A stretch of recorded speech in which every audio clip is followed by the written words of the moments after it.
Hi, my name is Tianyi Chen. I am surrounded to my passion, which is cooking, have 6 years.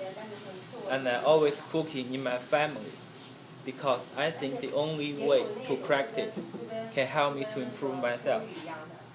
My mother is my first cooking teacher.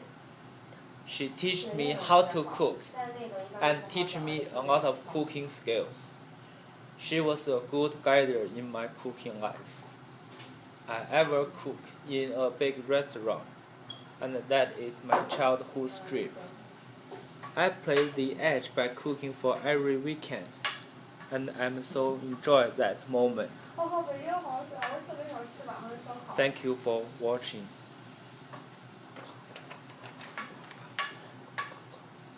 多少秒？